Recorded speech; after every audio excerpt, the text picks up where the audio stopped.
Today on the Interior Collective, we're talking about something that every designer eventually faces in their career, the moment when growth requires a leap of faith. Building a successful interior design studio is not just about talent or great projects, it is about mindset. And it's about trusting yourself enough to make big decisions before you feel completely ready. And it's about recognizing that the strongest businesses are rarely built alone. In this episode, I'm joined by Danielle Chipret of Danielle Rose Design Co., a designer who's embraced that growth mentality in the most meaningful ways. We're talking about what it really looks like to bet on yourself, how to navigate the risks that come with scaling a creative business, and why building a strong support system outside of your internal team can be one of the most powerful decisions you make. From photographers and PR partners to the broader network of collaborators who help bring a designer's work to life.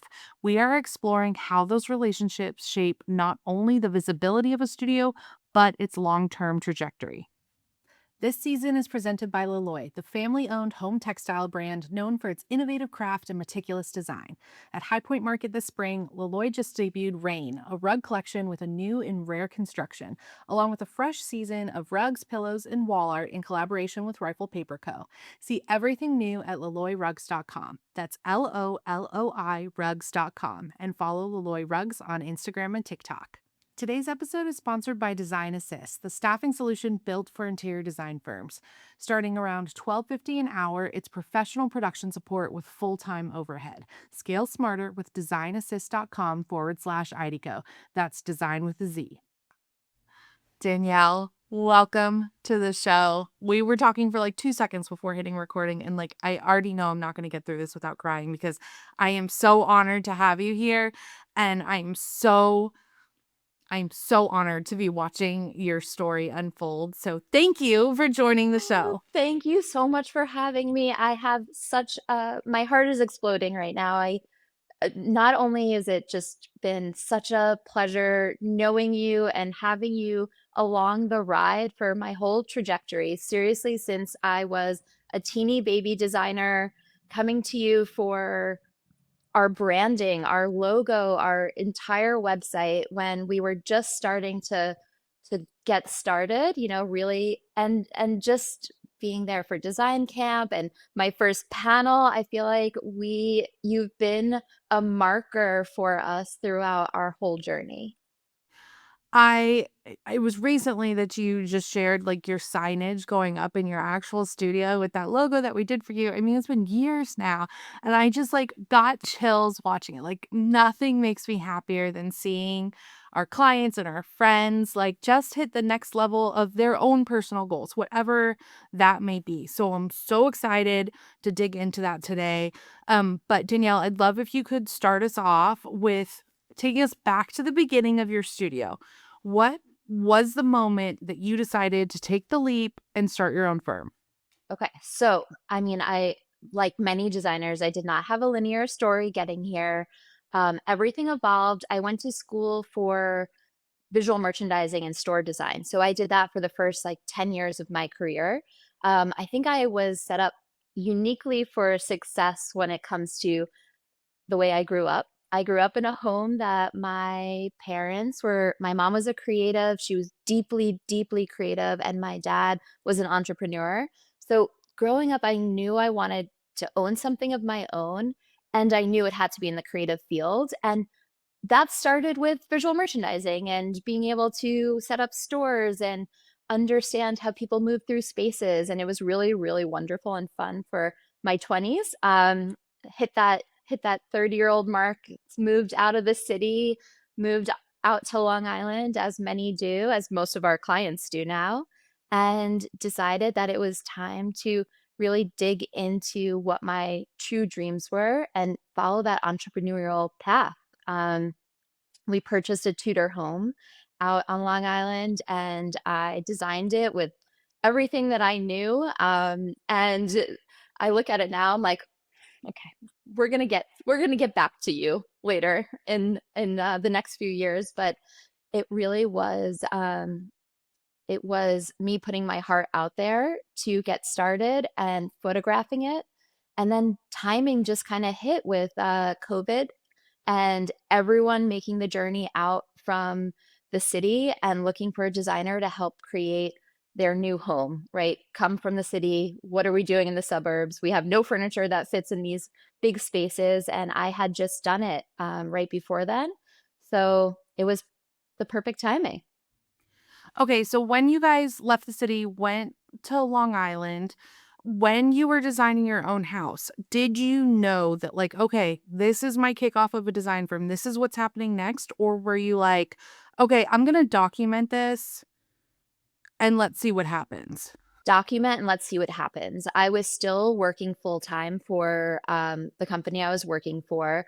I was finding this love and it was like growing as I was doing it, and decided, okay, I'm gonna keep working here. It was a slow transition, but I'm gonna keep working. I'm gonna do this. I'm going to document it. And I'm also gonna go back to school for interior design at that time and just get the basics. And I took a certificate program and loved it and just fell in love with it. And as I was documenting it, as I was learning, COVID started happening. Our buddies started moving out to Long Island, and that's when it all hit. Real quick, if you're comfortable sharing, Yeah. where did you get your certificate? And you said you loved it. You loved interior design, or you were also happy with the program you were in? Both. So I did a program at NYSID, and then I went out. There's a little school out on Long Island that I finished the certificate with, and they just reopened actually. They're really wonderful. They're Long Island based, and we hope to continue fostering this relationship with them as they're building their school back up. Yeah. A lot of people who are like, man, I would just feel a little more comfortable if I had a level of, formal education, not necessarily wanting to go back and like redo their entire Bachelor of Arts or whatever that looks like. So thank you so much for sharing that. Oh, yeah, and that is exactly how I felt. I just wanted to know enough that I could walk onto a job site because our studio is really based heavily in construction. So I wanted to be able to walk into a job site, know how to read architectural plans, be able to make suggestions, and that certificate program gave me that foundation to move forward there. Okay, so I think that there are a lot of designers who are listening, standing at some version of that crossroads. They have maybe been dabbling, they've done their own house. What did that leap actually look like for you in like practical terms? Um, as you're saying, you still had your other job, your friend started moving out to Long Island as well.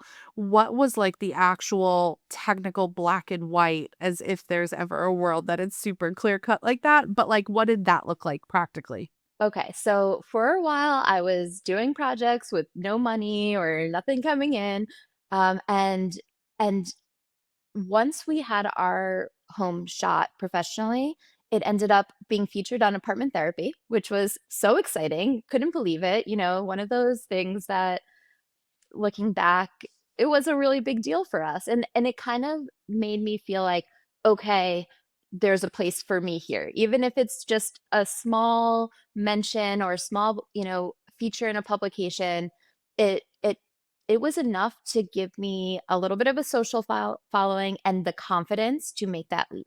So at that point, I was like, okay, I'm packing in my corporate job. And right then, I got an inquiry for a whole home, full home renovation that it was almost like you make the decision and the answer came knocking, and that project is still a keystone of our portfolio and something that we love so much. It's actually the project that when we shot it, your branding that you did for us used that really as our banner image, and everything kind of fell off of that project, but it was truly like a sweaty palms moment because I did a bunch of bathrooms. I've done, furnishing.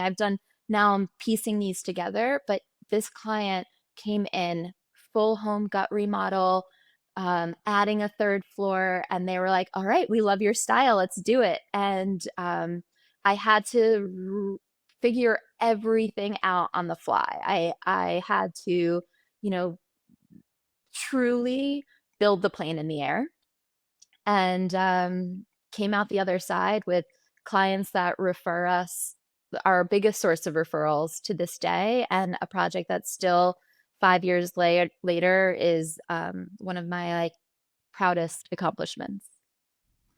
When you look back at those early years of building the studio, what were some of the biggest mindset shifts you had to make to move from solely designer to designer business owner?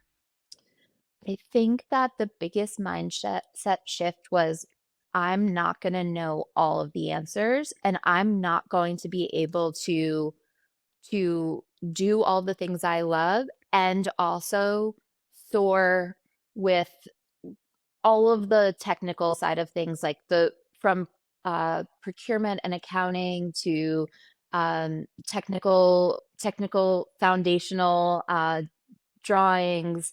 So what what I did was I really focused in on what I love to do, what I could do better, what my secret sauce is, and then I was able to really invest in the people that would help me get a fully formed foundation. Like, even right at the beginning, it was part of my mindset. I saw a designer on Instagram who I just loved what they were doing, and they were ahead of me in business, and they were doing all the things that I wanted to be doing. So you know, month 1 of business, I reached out to them and I said, "Hey, I love what you're doing.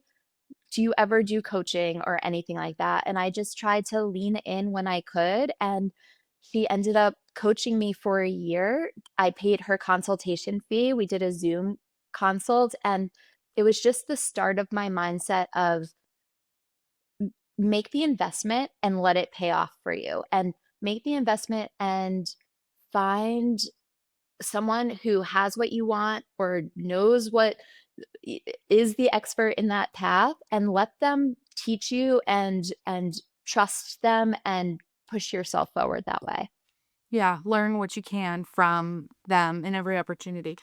Um, I think the idea of mentorship and reaching out to people sounds amazing to those who are listening, but I think people are also really intimidated by it. But like, oh, why would someone else stick their neck out to teach me things when I could be taking clients from them?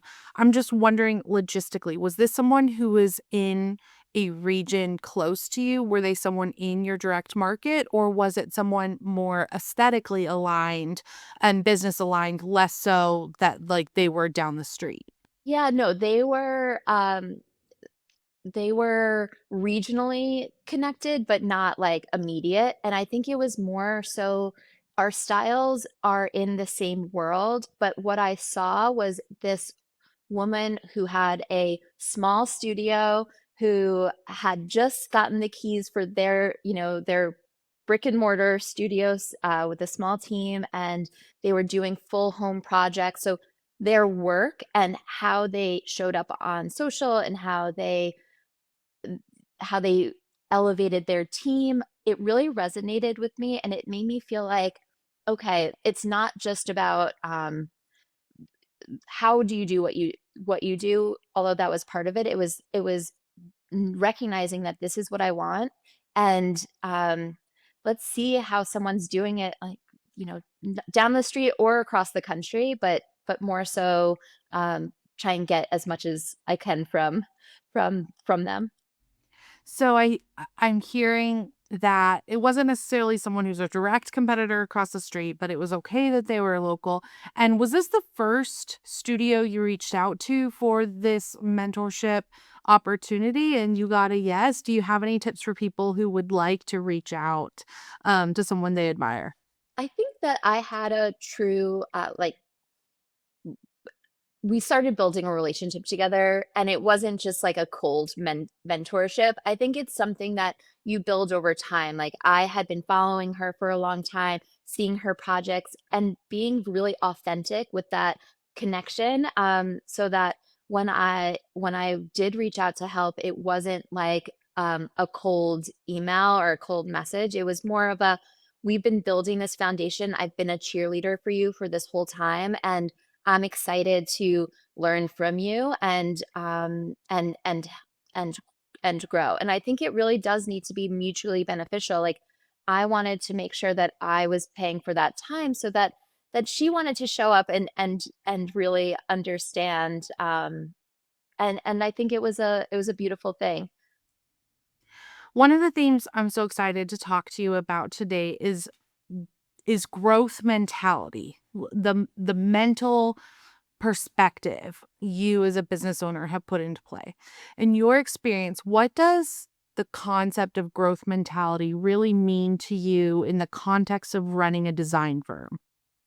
I think it's forever well, I think it's ingrained in our DNA as a studio. Our growth, I don't know, maybe it's just like my inability to sit still and to be okay with just like being I'm working on that. Renee's helping me. But what I just have always had this mindset of let's set these amazing goals for ourselves. Let's think bigger, think forward, and I know we're gonna hit it. So I think the growth mindset is trusting yourself, believing in your ability to figure it out, and taking big leaps in order to get there. Some things that are feel like very outside of your comfort zone, either financially or again, like the big projects that you may not feel ready or set up for, or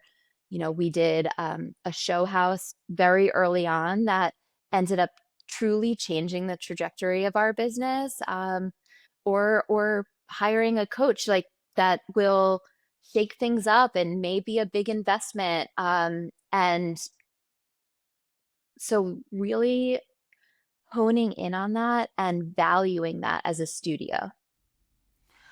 I love that so much. I have so many follow-up questions. I'm like, I want to hear about the show house. But one thing is you were talking about that. I'm sure you've seen it. It's been kind of trending lately on Instagram Reels, but like this concept of you worry too much for someone who's always figured it out up until this point. And I think that that's so true when we're talking about this growth mindset.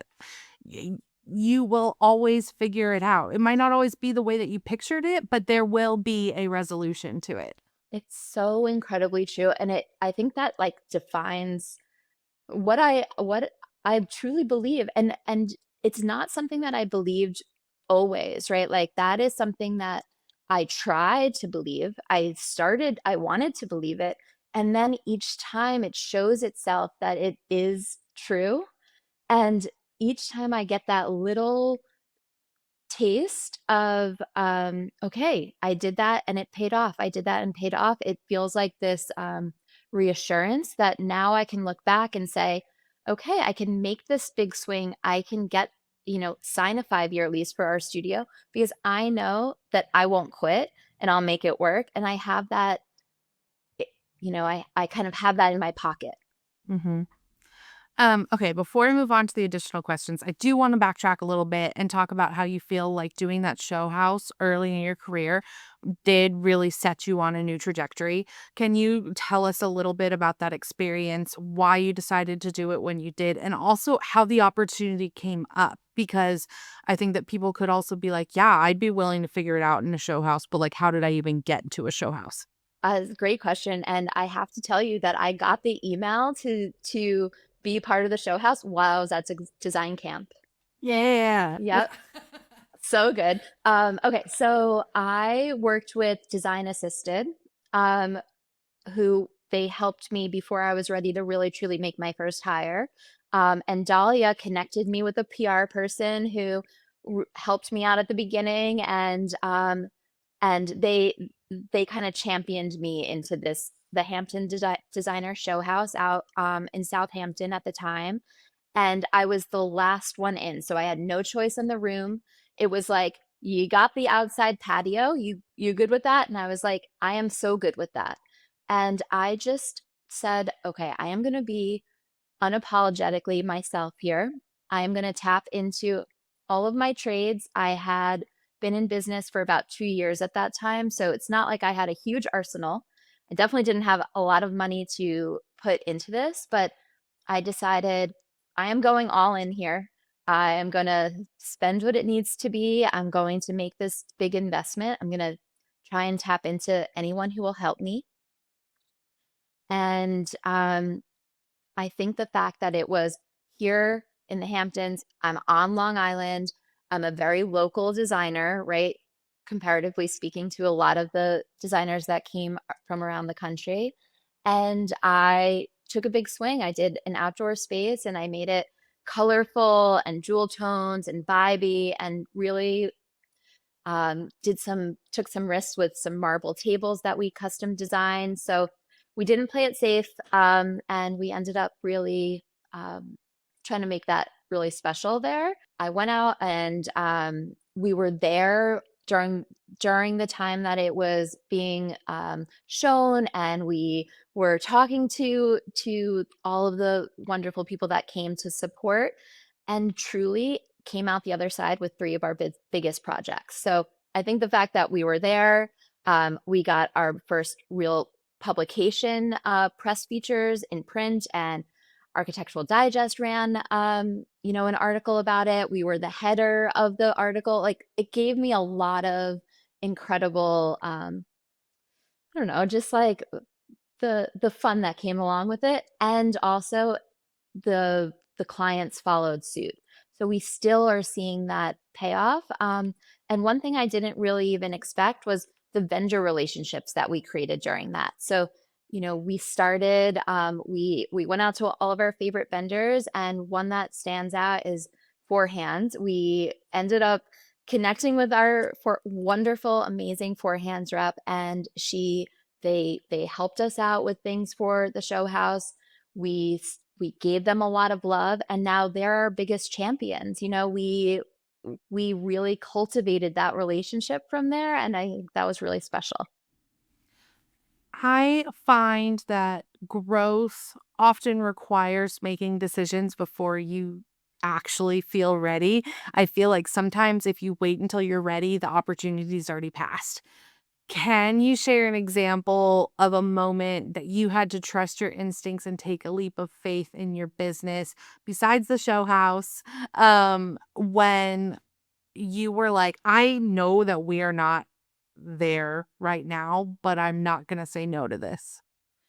Oh my gosh, I think this is truly the key to our success. Like even from just hiring a photographer that we loved that was more money for the photography than I made on the projects, hiring a stylist that was incredible to take that little project that we made no money on, but make it look 10 times better. So I think every step of the way we've done that, but the most recent I would say is our studio space. So I think, you know, I remember we had this opportunity to take this space, and I said, oof, this is a huge lift. This is no joke. This is 5 years. We are committing to this space. This is the most amount of money I'm putting out each month. And we're truly creating overhead for us, and well beyond what I had ever expected. The payoff of it is just like leaps and bounds from our team and the love and the community that we're building here, and the client approvals that we're getting from just, I call it the studio magic. Now clients are coming into the studio, and we're presenting full homes, and we're getting approvals on site, and I truly believe it's because we've created and cultivated this environment here that people want to be a part of, and they want to, um, that they have this innate trust with now. And I truly think it's moved the needle from our business times a thousand. Wow, that's so interesting. The difference you're experiencing just in approvals from clients getting to come in, see the full presentation in the space because not only do you have that monthly overhead, I know you guys really built out your studio. It was there was a sizable initial investment as well. How do you personally navigate the tension, if you will, between staying creatively fulfilled, but also pushing the business forward in a strategic way? Such a balance. I think the creativity, that is the joy, that's what keeps you going. But I think the way I've done it is I bring in um I bring in people who can do the things that are going to um take away from the creativity and moving the business forward, and can handle that middle chunk. So the things that are like the procurement, the proposal writing, the technical design, things that live in that middle space so that I can really continue to be that creative director on the design side and that high level business owner. And the way that I've managed that is on the design side, we have 2 designers that, one of them has been with me for 2.5 years, and she has grown and grown and grown and has had exceptional growth, in the last year or so. So she's allowed me to step out of that day-to-day minutia design and allow me to really grow as that creative director and leader, and then also having an operations maven on our team that can handle all things that are truly um, business operations, and she can soar on her own. And my job really has become with them to let them soar, where and give me an opportunity to think high level about the business. Hmm. That middle ground you just talked about is such a poignant thought that I think even just this season on the show that I'm currently recording, we've talked so much about like, okay, handing over the business side of things if you really want to stay in the creative or vice versa because you're really the business visionary. But I think it's a really intelligent concept that actually for a lot of people is if we've gotten this far in business, we really are on those two bookend scopes, but there's everything in between that actually makes a business run. Um, Danielle, I have always been I'm gonna do this without crying. I have always been so impressed by and truly fundamentally grateful for your um commitment to like investing in experts and trusting in experts. And you've done that, as you said, from the very beginning. I'd love to hear some of the ways that you continue investing in your own growth as both a designer and as a business owner. Because you've mentioned you set up that mentorship. You obviously you've been to design camp. You're working with Renee at Tandem. You worked with Design Assist at the beginning before you started hiring your own team. So you have been kind of an expert outsourcer. But at this point, when you have your own studio, what are things that you feel like you are still investing in to continue that growth and like renew that education? I think this is my core tenet, right? Is not only investing in all of these wonderful, such smart, incredibly talented women, but also now doing that for my team as well, which is really exciting. But um, yes, like what you said, I've done design camp, I've done Haven retreat. I've worked with everyone who has something to share, because I really I take all of that and I truly implement it. I want to learn. I have this in I think what I've learned and what I've loved so much about this industry is that there is so much to learn. I have a lot of curiosity, so I can't quit it on that. And really what I have netted out to is I know that I can spend, a quarter every quarter with Renee talking about strategy and making sure that that is consistent throughout my year. So that is very consistent and something that has propelled me forward times a million. One place that we continue to invest as a company is PR, which has been a massive change for us and was another thing that we did that was a leap forward, a leap of faith, um, something that we didn't necessarily uh, have the budget for when we first started to have a monthly retainer for PR or the projects truly to back it up. But what they did and what I get from all of these people that we work with and all the wonderful contributors and really people that are standing by our side throughout this whole process is a lot of internal work also. So it's hiring our PR team before we were ready and before I had projects that really thought that could stand up to this was it helped me feel confident in that, and it helped me feel like, okay, I do have a voice in this industry and I can be here. And that was surprising also. When the studio really began scaling, it can feel like everything is happening at once. And I'm wondering how you feel like you stayed grounded while making so many decisions without getting overwhelmed.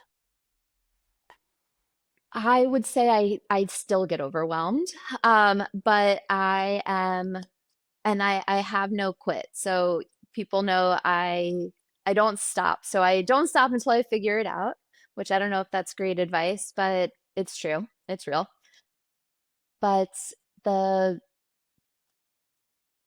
idea with scaling and something that I'm learning time and time again is that it doesn't all have to happen at once and that things can happen in stages. So you may be ready for a senior designer, but that doesn't mean, or you may need it and that may need a lot of growth and a lot of changes, but that doesn't happen overnight because there's a lot of time in between that has to come. And I think if I can settle in on this decision, I know it's the right decision. I can give myself a little bit of time to understand what that looks like. I will always tap in my experts to help guide me through those situations. And when I feel like things are about to take another big leap, I reach out to those consultants and say like, this is the leap I'm about to make, or these are the things that are coming up. And right now in our studio, we're kind of in that growth spurt stage. And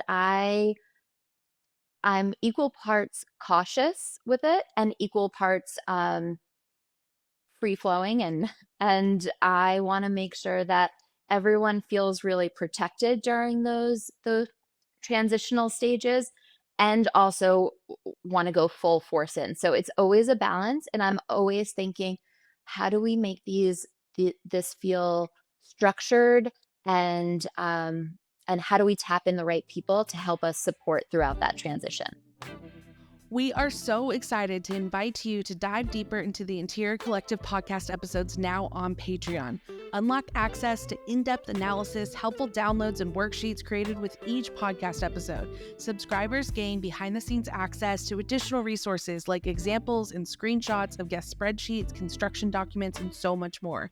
Your subscription also gets you immediate access to our private community of interior designers and our team of industry experts ready to answer your questions. Subscribe now at patreon.com/The Interior Collective or linked in the show notes. Join the Interior Collective Patreon community and let's continue this conversation.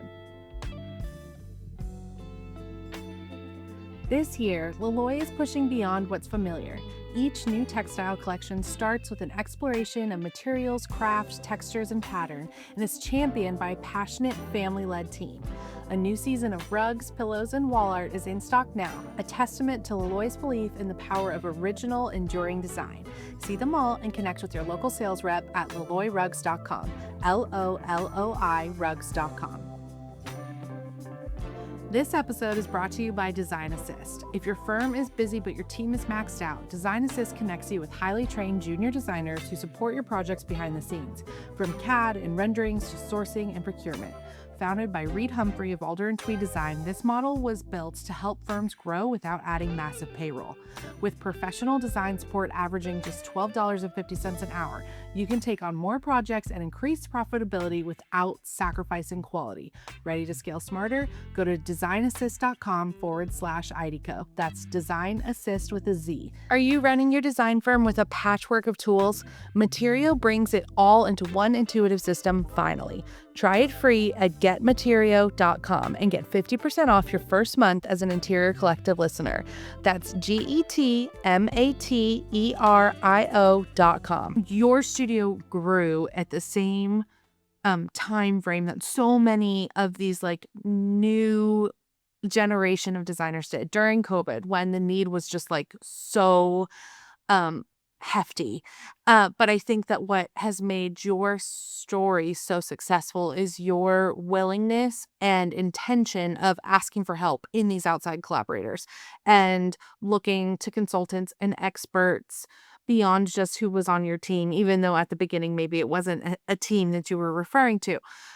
In hindsight, what do you think were some of like the most pivotal experts, or like the roles of those experts that you confided in, that have contributed to the trajectory that you've seen? I know you mentioned PR. I know you have a long list of people, so it's not about excluding anyone, but I'm just wondering in hindsight when you're like, that definitely was something that moved the needle very obviously. Yeah, I think the first one that comes to mind is that design assisted role. So that was when I decided I was going to be working with them on all procurement. So all of a sudden I had this, full home and multiple projects that were needing full scale procurement, receiving warehouse. I had never done any of those things before. So I really tapped in on to Dahlia and her team to help me learn how to do that and to guide me through it. So even if I had that person on my team doing that for me at that time, I still wouldn't have known how to do it, or I would have relied on them. So having an expert come in at that early stage and help me learn the process right from the beginning and have it executed in a way that designers across the country that they work with are doing it really, really set us on a strong path. And their knowledge base and tapping into that was it was so beneficial in so many ways, not just that hours wise, they're fast and very like they can move quickly. They also teach throughout the process. And I think their goal is really to be that uh be with you as long as you need, and also gear you up to hire your first employee. Think that's one that really sticks out. And also, I worked with a technical designer who I still work with today, who has been a true collaborator with us since the beginning. And she'd be able to, she helped me feel safe in my designs where I knew what I wanted it to look like and wanted to communicate it. And my, technical skills weren't there. So she always made me feel safe throughout that whole process. Can I ask where you found your technical designer? Because I know that that's one that people are often looking to outsource. Yes, I found her name's Sonia, and she's absolutely the most amazing woman. And I found her through a Facebook group. Okay, Yep, fantastic. Thank you yep. so much. Give all of her information, although I still protect her. No. Okay, I'd love to talk specifically about photography. You've mentioned it a few times that even when you did your own home at the very beginning of this whole story, that you really invested in the photography. I think it is like the most important thing that someone can invest in their business. It's like all that matters for anybody else coming along to work with you. But how have you approached building relationships with photographers, and how, you mentioned bringing PR on before you actually had like the money to do so. How were you able to make those investments shooting projects that you're like, it cost me more to shoot it than I actually made on the project? I think that we knew, like, I knew right off the bat that, again, like, that's the only way I'm going to get future clients is if we invest big in these projects. And most of the projects at the beginning had no business being shot, but maybe a corner of the room did, or maybe the way the light came in on those, you know, those new velvet chairs like was beautiful enough that we'd get a great shot in. And that's exactly what we did. We worked with our photographer, who we still work with today, and brought her in, and the numbers were scary. I was very and I just knew if I invest this money into photography, it's going to pay off in the end. And I think that falls in line with our full mentality in the business is let's build, let's put the investment in, and then we'll enjoy the fruits of our labor at some point. Well, I'll let you know. But it's really always been a core tenet for us. So putting that time out there, um, making the investment early on, and making sure that it was a working with a photographer that really was invested in us also. I think that what is so beautiful about investing early on with someone who maybe is a reach for you to work with, it's they can be there for a really long path of your career, and they can be champions for you also. Now when I have our photographer on at a project, shooting, we just are such champions for one another, and same thing with our stylists that we bring on, that they just want to see us shine, and then we in turn get even better photos and all of the buy-in because they've been with me throughout this entire process. How strategic are you when planning for a shoot these days? If you've been working with the same photographer and same stylist, I know that you can kind of have this flow and it makes the project easier because, you know that they're going to get the kind of shots that you want. Do you feel that to be true, or are you still pretty process driven of like, we have a specific shot list, like things are planned out ahead of time, we know what the stylist is bringing? Or do you feel like that investment allows you to kind of step back from all of that pre-production planning because you have this flow? Think a little bit of both. I think we put together a little PDF of site shots and inspiration and the tone of the shoot and the tone of the project so that they have that initial framework, but we definitely allow space for magic to happen. And I think when you have that trust in your collaborators, that's when magic truly happens. It really becomes something that is better than I could have thought of on my own, and that is the best part of all of it. And that I think is what creatives do, right? It's we come together and we elevate each other's work, and our stylist comes in and I'm like, "Wow, I would have thought of that in here, and I can't unsee it. And now it has to be here." And so really I do this throughout the business. We set a framework so that we can have that magic. Hmm. Okay, let's talk about PR a little bit. I know we've touched on it already. You said you got started with it sooner than you would have thought was appropriate. And you mentioned specifically that you feel like you got started with it not only like before you had the budget for it, but before you felt like you really had the projects for it. Can you talk us through your experience of like some of those placements that you were getting at the infancy that you're like, oh, I didn't realize I could be quoted for things without necessarily having to have a whole project to support it? Talk us through where that value really came. So, at the beginning, we were getting little quotes into places, and seeing our names in publications, and that was so exciting. And I think that is such a great way for designers to get their name out there and get started. That was even before we started working with the PR team. So I think we were reaching out to different online publications and finally connected with some writers that are looking for quotes, right? So they're frequently looking for quotes so that they can interject those into their articles. And we just happened to meet up with one that used us a lot, and I saw the benefits coming from there. And I know there are PR firms that just do that or have a package where you can get quotes into different publications, and I think that that's a great way to get started, where you're getting those lists or you're putting a quote in there and you're starting to get that social proof. And I think that social proof really does connect you with clients. It doesn't, I don't think PR necessarily directly is the reason we're getting the projects that we're getting, but it helps create that social proof and that social connection to for clients to say, okay, these publications are ones that are this designer is connected with, which is cool.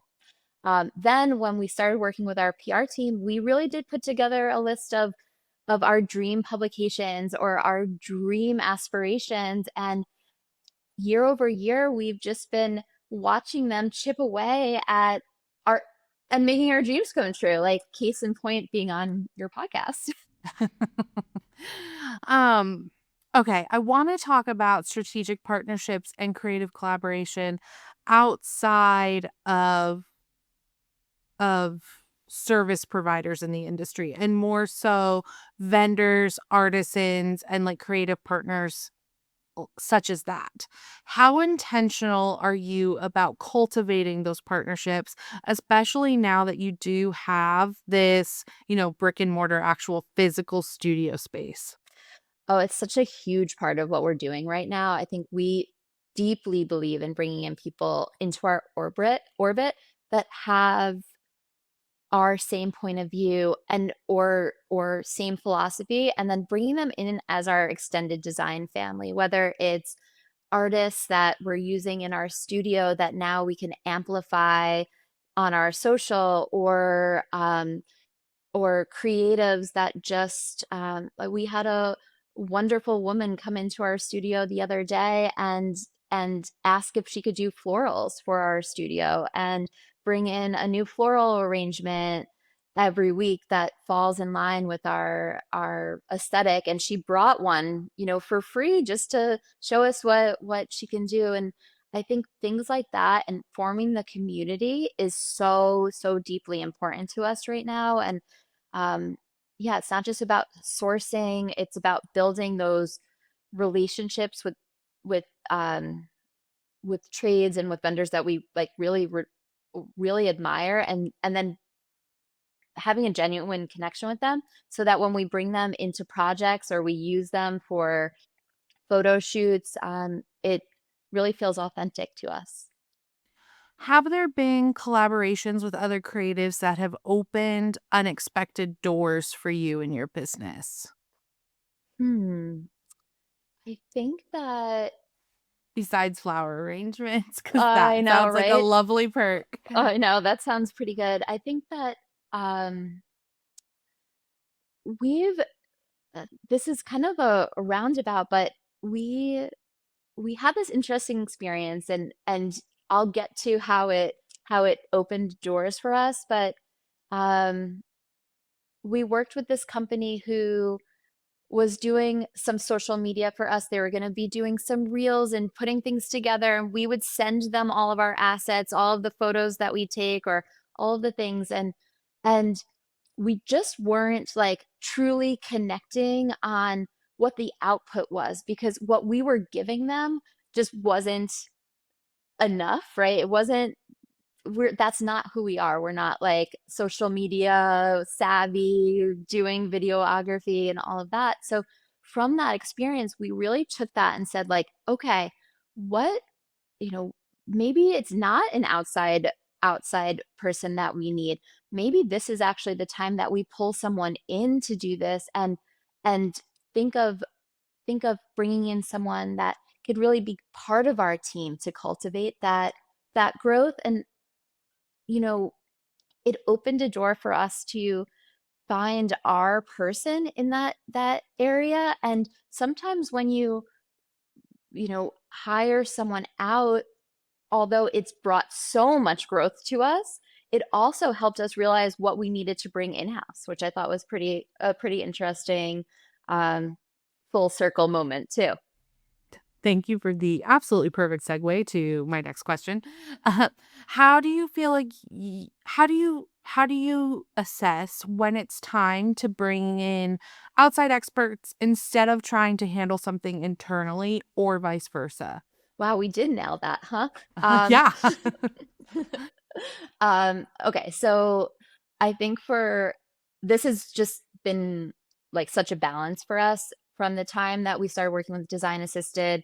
I knew the end goal was to have, a team in house to handle the business, the day to day. Our first hire was our junior designer at the time. Now she's our interior designer, and she helped me pave the way for um, delegating and designing and all of that good stuff. And then we have our other hires that followed, but really realizing that um, when you are working with outside vendors, you don't own their time. You don't own that true, they are kind of fitting you into their puzzle. And when you need more than that, that's when I found that it was time to bring someone in-house. So we've always worked with an outside vendor for a little while, created that little bit of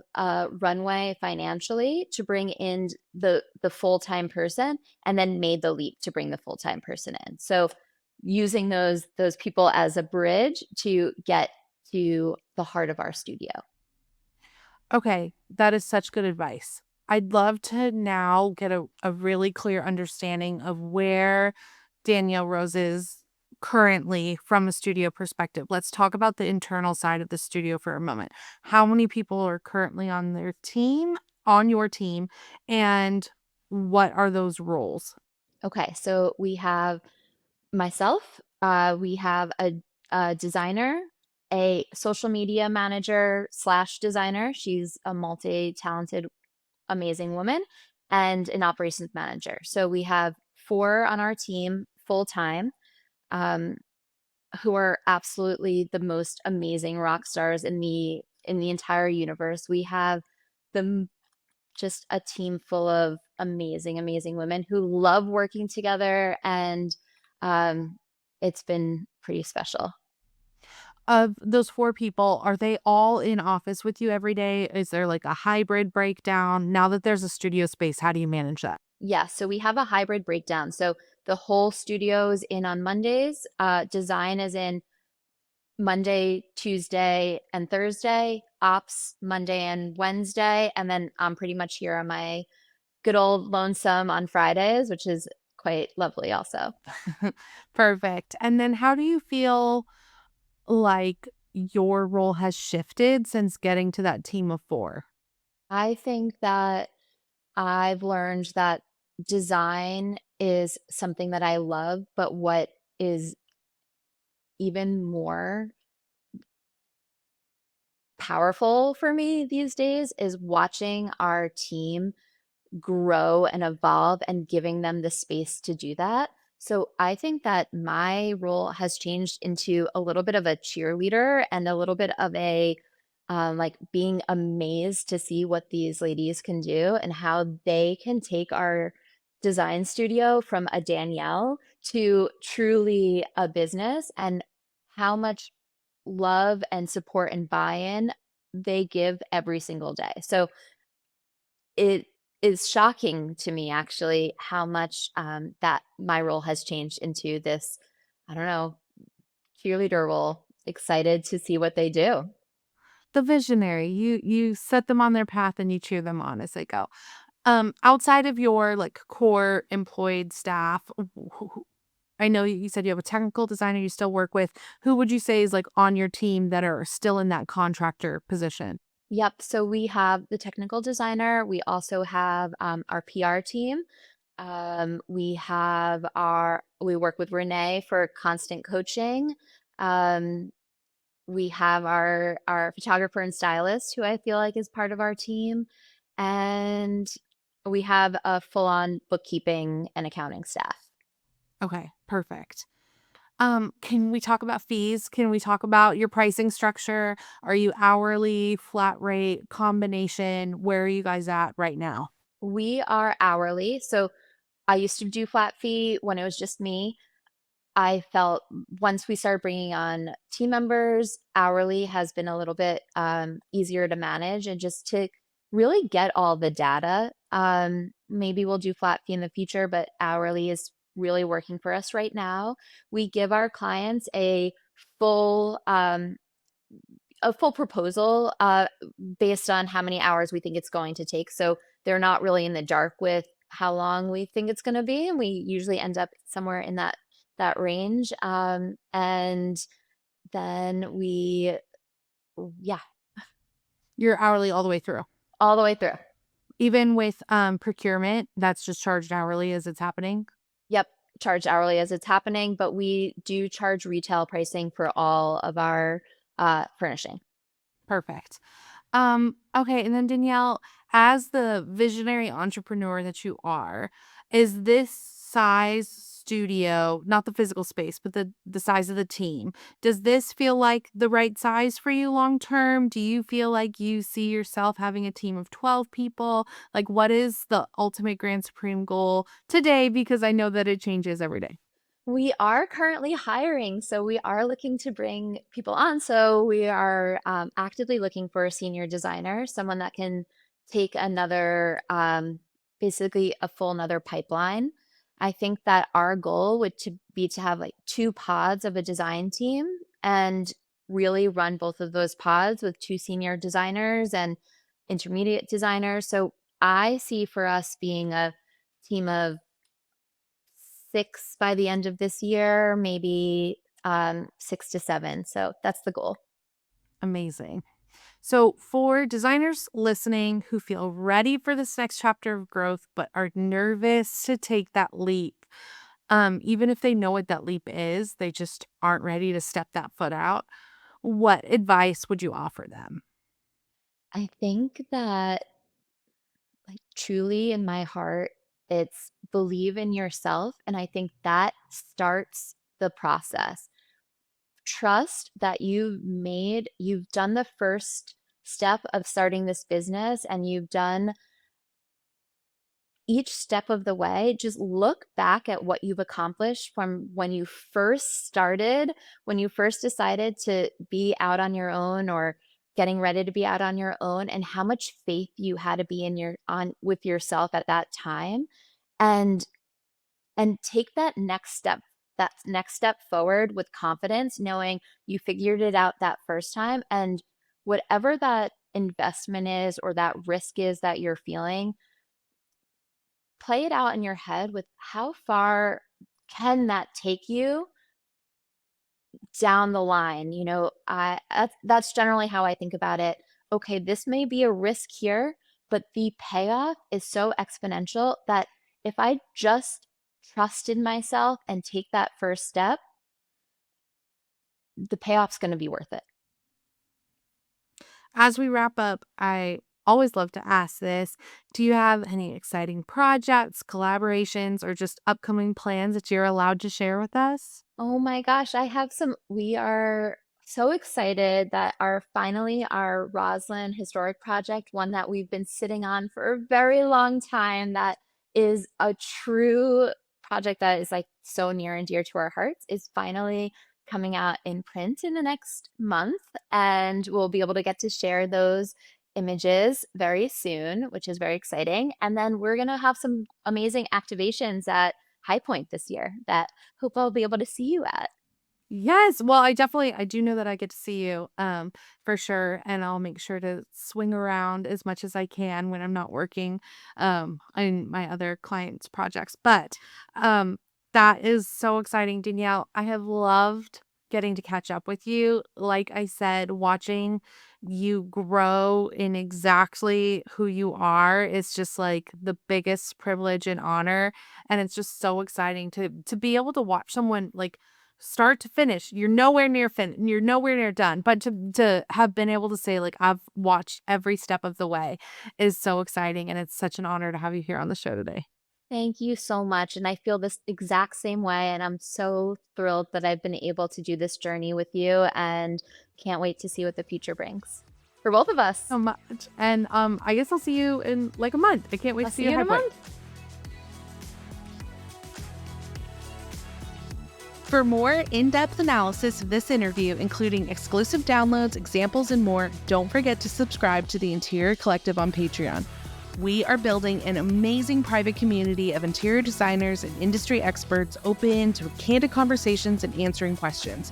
Join us on Patreon in the show notes or at patreon.com/The Interior Collective. Thank you so much for tuning into this episode. Producing this show has truly been the honor of my career, and I cannot believe I get to have these conversations. A big, huge thank you to our production team at IDECO Studio and Quinn Made. Your contribution literally makes this podcast feasible. And the biggest thank you to you, our listeners. Your sweet notes, DMs, and reviews mean so much to us as we work to keep our show free and always accessible. Until next time, I'm Anastasia Casey, and this is The Interior Collective, a podcast for the business of beautiful living. A very special thanks to our presenting sponsor, Laloy, the makers of beautifully crafted rugs, pillows, and wall art, and to our episode sponsor and season partner, Design Assist, the staffing solution built specifically to support and scale interior design firms.